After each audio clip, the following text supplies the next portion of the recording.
Don't be so bloody stupid. Thank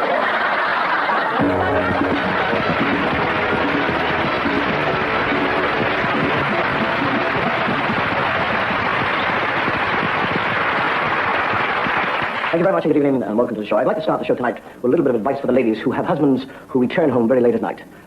I'd advise you not to nag them. Don't moan and make inquiries. Where have you been? Where have you been? Where have you been? Ignore it all. Don't mention it. Don't bring it up. Act like it's never happened. And I'll guarantee you in a couple of weeks he'll be coming home early to find out what's missing. The little lady goes to the priest in Ireland. She said, Father, she said, I'm thinking of getting married.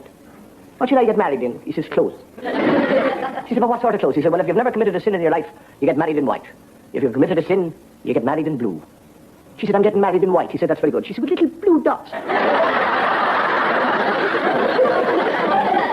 I don't know if you've ever been drinking in Dublin, but in Dublin we have what we call snug bars. Little snug bars. You close the door, you get in, and you 2 or 3 of you. It's complete privacy. It's rather like a confessional box. It is. You're in there, and you can have complete, and you just knock on a little thing and slide there, and the barman's there, and you say, what do you want? And you have your drinks, and he closes it, and nobody can see you or get at you. And you get an old lady who goes to confession. And she's in the confessional box, and there's an awful lot going on the other side, so she nods off and goes to sleep. And after about 20 minutes, the priest slides back to the little door, and he said, what do you want? She said, I'll have 2 glasses of sherry, please. The other one goes to the confession, and she says, Father, you know you told me if I did things I shouldn't do, I'd go deaf. And the priest says, what?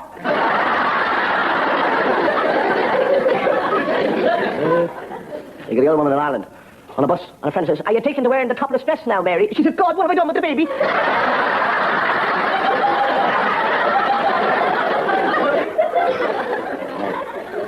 And the fellow goes up to the fellow and he says, will you buy a ticket for the raffle? He said, what's it for? He said, Widow Murphy. He said, what the hell would I do with Widow Murphy? The other one, cremation is not a very well-known thing in Ireland. We don't do our burning on life. We do it later on. But this one old lady has got the ashes of her great-grandfather on the mantelpiece in an honoured place. And she's a terribly fastidious woman. And the husband likes to smoke, and she's always saying, don't put the ashes on the floor there. Look what you're doing. Look at it. You're covered in carpet there with the ashes. You're a filthy beast. So he gets very sneaky about the ashes. And he lifts the little urn. And after about 3 months, she's cleaning the place out. She lifts up the urn, and she said, oh, God, you're putting on weight.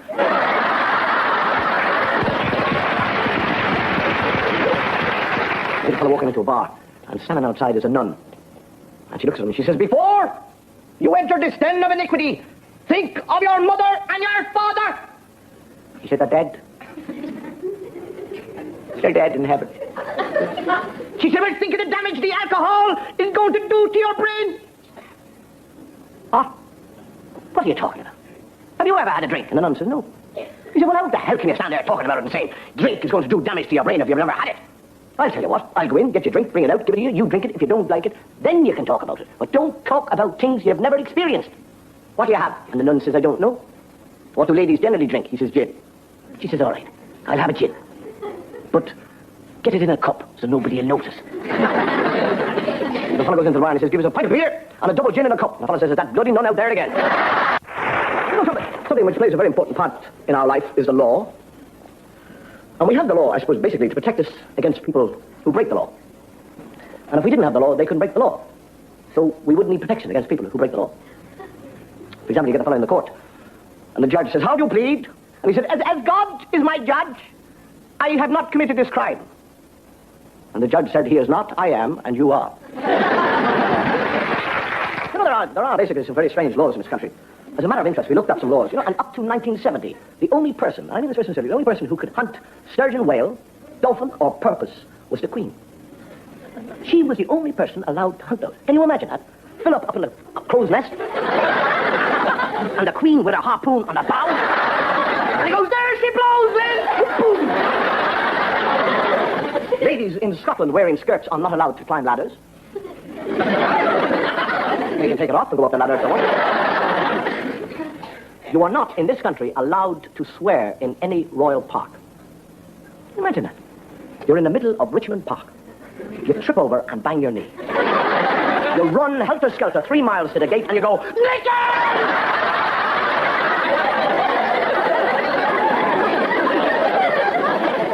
in existence. You know, today, in Northamptonshire, if you are found messing about, and I don't actually know what that means, but it is the law, if you are found messing about on the River Nene, you can be sentenced to life imprisonment, or 7 years in Australia.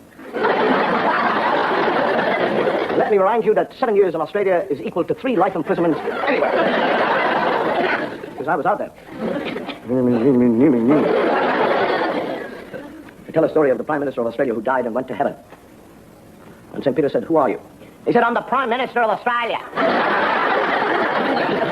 He said, "Well, you'll have to prove that to me." He said, "How the bleeding hell can I prove to you that I'm the bleeding Prime Minister of bleeding Australia?" St. Peter said, "You just did." Somebody once said to me, actually, "You remind me of justice." And I said, "How do you mean?" He said, "Well, you should not only be done, but you should be seen." You have been found guilty as charged of a very extremely heinous crime. Before I sentence you, do you have anything to say? You won't hold me in this rotten, stinking jail, you won't. I haven't done anything. All I done was stole a Ramsey old loaf. You are guilty. I sentence you to 10 years hard labor. Jailer, take him below. It's an injustice. You won't hold me. You won't hold me. You won't.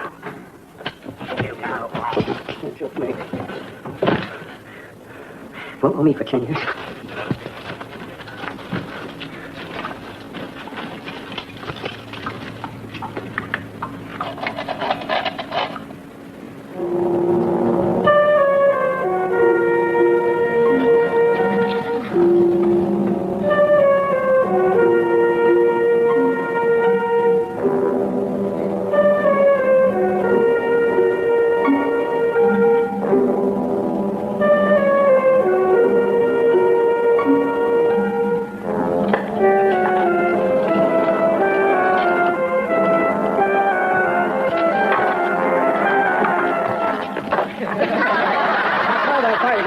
Confined to escape.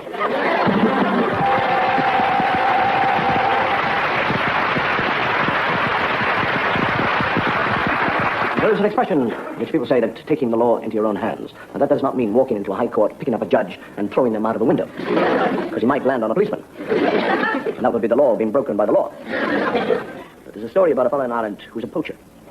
He loved to poach. And he's out, and he gets a brace of pheasants, and he's delighted. He's swinging them over the shoulder. And he's walking home. And the gamekeeper steps behind a tree and he says, "Roger! You've been poaching?" And says, What? He said, "You've been poaching? I've been after you for years, and now I have got you." He said, "What do you mean, poaching? I'm just taking a walk in the woods." He said, "What's that on your shoulder?" And the fellow goes,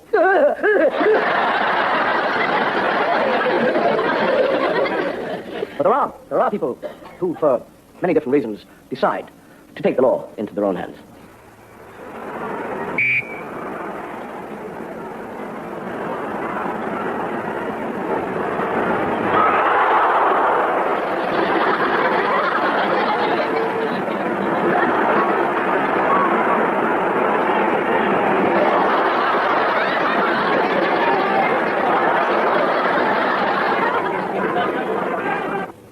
Down, dearie, and cross my palm with silver.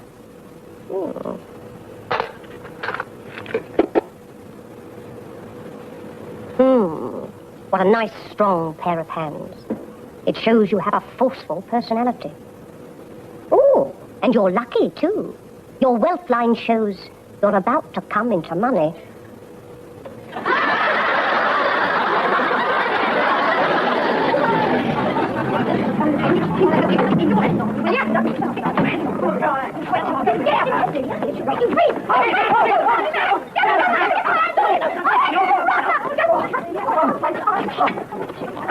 It's all right, sir. You can come out now. Your wife's gone.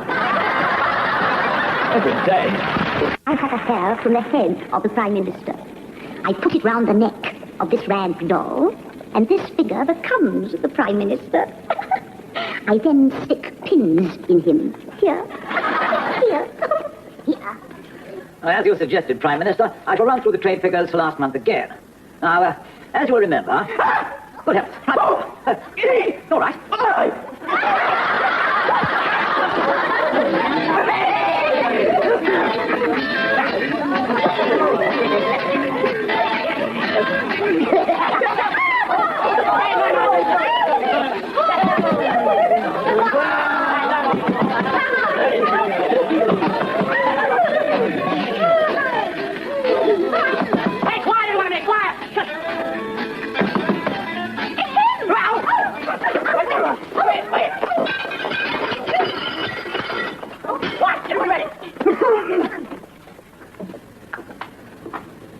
Members of the jury, have you reached your verdict? Will you follow me, please?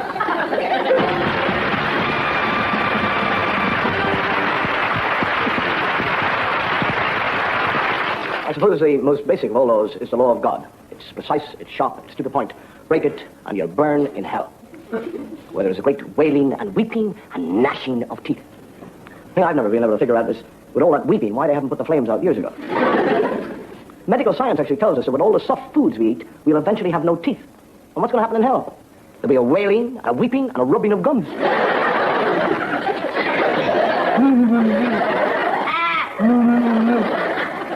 It's a nice thought, isn't it? But hell, actually, they tell you that hell, I've been there, it's not. It's not all flames and all that. There's no flames. Everybody in hell is up to the bottom lip in muck and mire, liquid filth. And everything is very calm. And the only words you'll ever hear spoken in hell are, do not make waves.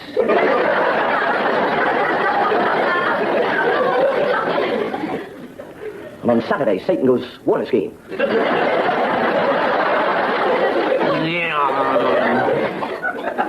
Little fella dies and goes to heaven, and some people say, would you like to have a look around heaven? And, yeah, I would, actually. So they're looking around heaven. And he said, who are those people over there? He said, they're the Muslims. They're Muslims, yeah. And over there we have the Jewish people. And these are Anglicans and Hindus, Baptists. He said, why do you have this big wall here? He said, behind the wall, you see, we have the Catholics. He said, why do you have the Catholics behind the wall? He said, shh, they like to think that they're the only ones here.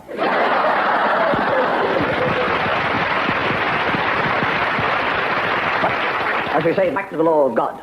The law of God. God, like any good law-abiding citizen, does not like to see his laws broken, and he will punish the person who does it in whatever way he likes to.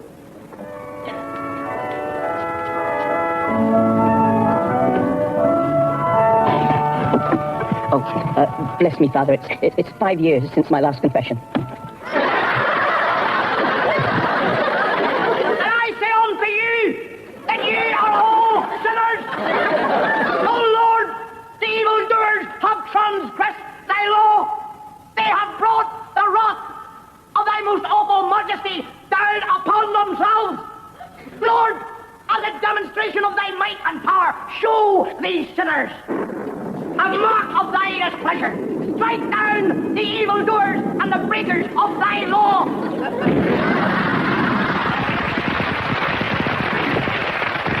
What have you to confess?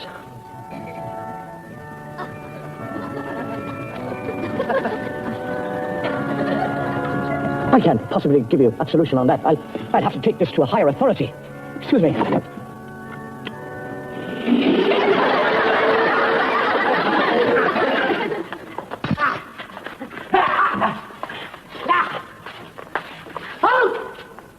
I claim the sanctuary of the Holy Mother Church. Nobody, nothing can harm me here. My regards to your master.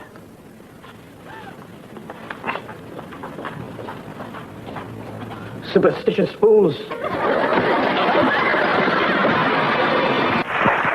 I suppose one of the most law-abiding countries in the world is England. But you're not only a very law-abiding society, you're a very superstitious society. There are more superstitions in this country than anywhere else in the world. You know that there are hundreds of people in this country who will not christen their child Agnes because they believe that any child who is christened Agnes will become mad. Can you imagine having a blind date with somebody called Agnes? And she's standing there going, and there's a superstition in this country that if you tickle the toes of a baby, he will stutter. Are you surprised? Can you imagine a little baby lying there and somebody's tickling the and he's going,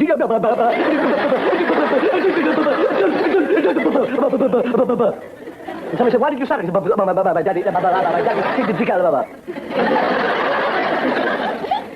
the lovely superstition is that if a girl steps over a broom, she will be a mother before she is a wife.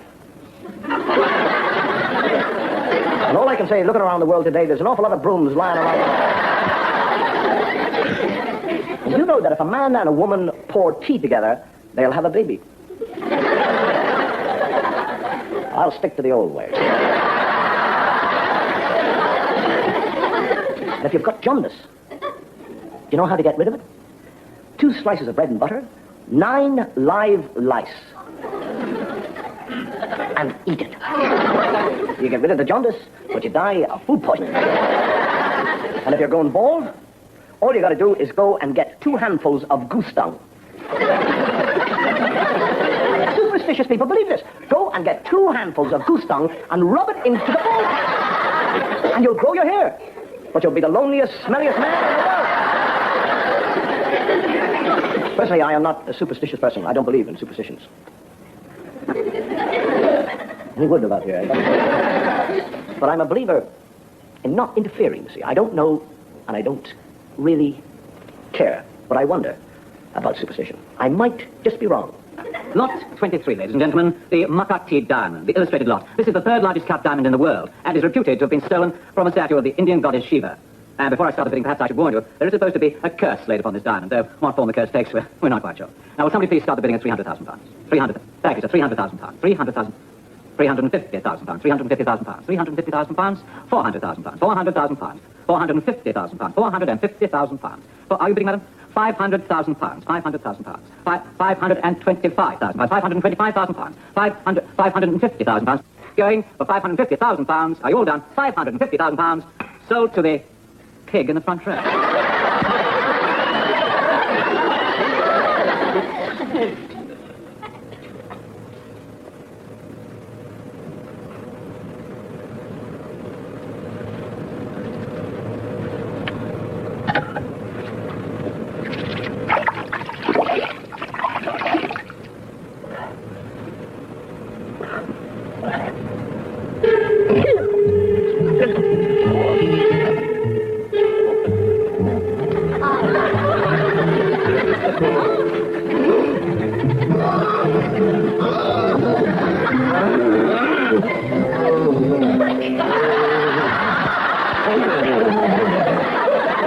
And so we say farewell to the great marvel, a man who entertained millions of people with his magical feats. And I'm sure you'll all agree he was one of the greatest magicians ever to grace the stage.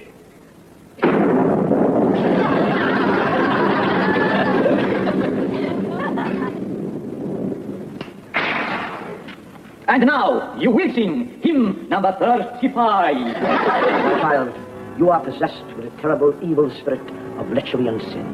Satan has taken your soul, but I shall lay my hands upon your head and drive that evil spirit out and into one of his own kind. I shall exorcise the spirit of Satan. Out, evil spirit of lechery! Out! Return to your own!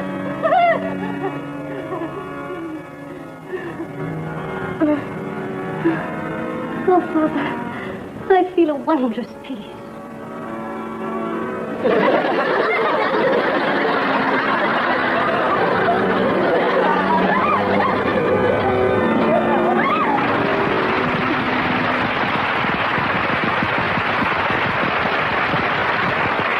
think that's me out now, finished completely. It is said that seeing is believing.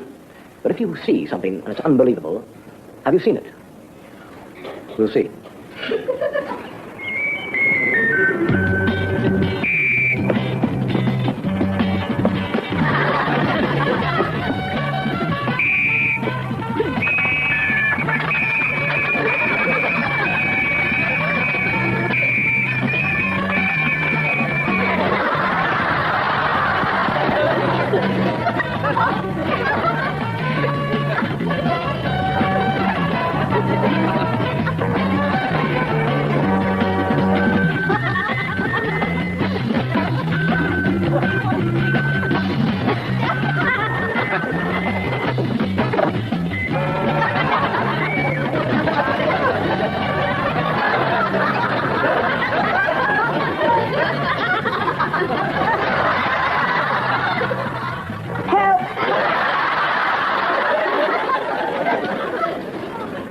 Please, may I have some water?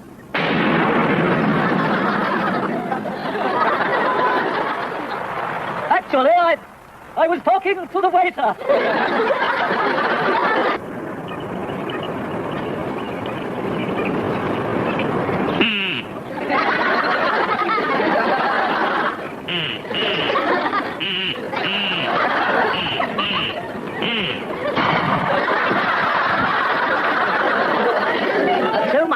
to expand my advantage.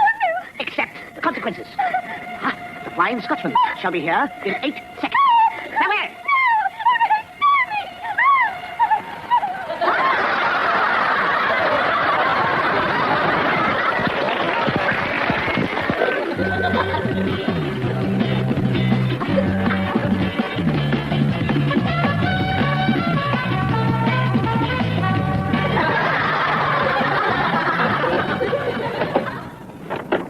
Wait, madam. You? That's right. Oh, I think I can manage one extra today.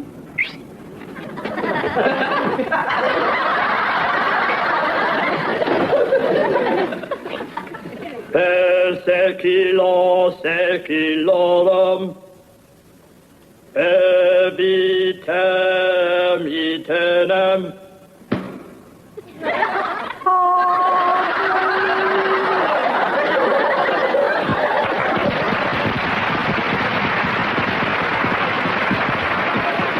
As William Shakespeare said, all the world is a stage, and men and women are merely players. And that's the thing I actually like about working here, because we have everything here. We have makeup departments, scenery, costumes. I guarantee you, an hour in this place, and you can become anybody in the past who you would like to be. Darcy, you are a fool to cross swords with me. How so, my lord? Because I will run you through like a pig you are. Not. I'm not afraid of your reputation. The sword is no stranger to my hand. Before this day is out, you will be food for the worms. So, to the fight to the death. To the death.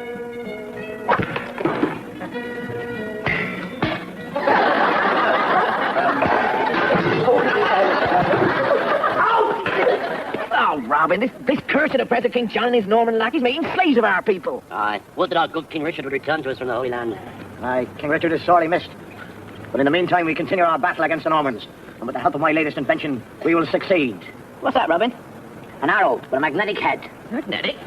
As you know, a magnetic head is attracted to metal. Look at that. Hey. So what I gotta do, if any Norman dog enters round here wearing a suit of armor or chainmail, fire the arrow, and the arrow is homed in. It's attracted to the metal. Hey, that's a Robin. I'll show you. It's a quick demonstration of how the arrow fires. And believe me, it's a very true, beautiful sight in flight. There it goes. Hey, Robin! Is King Richard returned to us from the Holy Land? Our noble King Richard! How brave he looks in his suit of armor!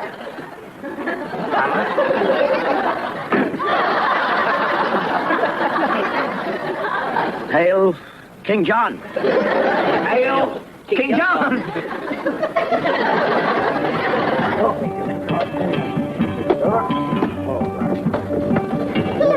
I thought I'd find you here. It's nearly noon, Marilou. Oh, please don't do it, Luke. Please don't. A man's got to do what a man's got to do, Marilou. But why does it have to be noon? But I figure I got the best chance at noon. Oh, Luke.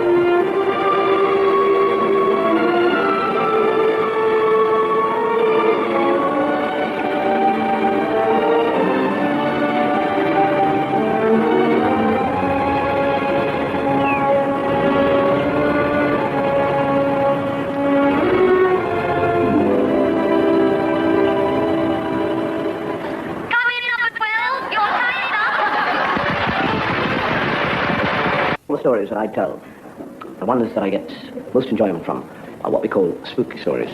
And tonight I would like to tell what we call a spooky story, but in doing so I would like to create an atmosphere. And if I may, I'd like to ask for the lights to be brought down nice and low, nice and dark. And I would like to ask that camera to come closer, please. There's nothing which interests anybody more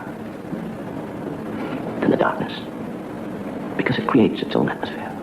And tonight I would like to tell you a story about a young man on a walking holiday in Transvalia.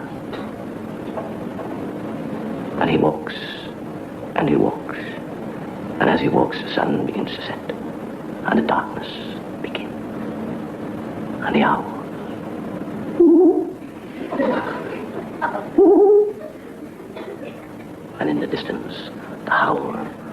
the werewolf. And he begins to get cold. Not from the night, but from a sense of evil that might be about. And eventually he comes to an inn. And he's very glad to find the warmth and the sanctuary of that inn. And he steps in and he said, "Good evening." I said, "Good evening. What would you like?" He said, I would like a glass of the local beer. And they pour it. And just as he's about to drink it, they say, "The wolves are coming! The wolves are coming! Everybody, down below into the cellars." And they all run down into the cellars. And they shut the trap door. And they wait for 20 minutes. And then they say, "The wolves have gone." And they all go back up. And when he gets back, his glass of beer is empty. And they said, "What would you like?" He said, "I'll have a glass of beer, please." Gets the beer, and just as he's about to drink it, the same cry, "The wolves are coming! The wolves are coming!" And down they go back into the cellar. They close the trap door. And they wait for a further 20 minutes. And when he comes back again, his beer is gone. And he thinks to himself, "These people, what sort of a fool do they think I am?" And they said, "What would you like?" He said, "I shall have a beer." And he gets the beer and he's just about to drink it and they go, "The wolves are coming! The wolves are coming!" He said, "Fine, let the wolves come. You go down to the cellar. I shall wait for the wolves." And they all go down into the cellar. And he sits there.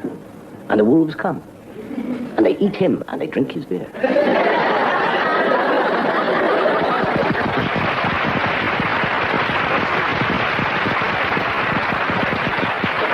Of all the characters, and there are many characters in what we call the stories of horror and fear, they all have what we call a central character. But I have one favorite character.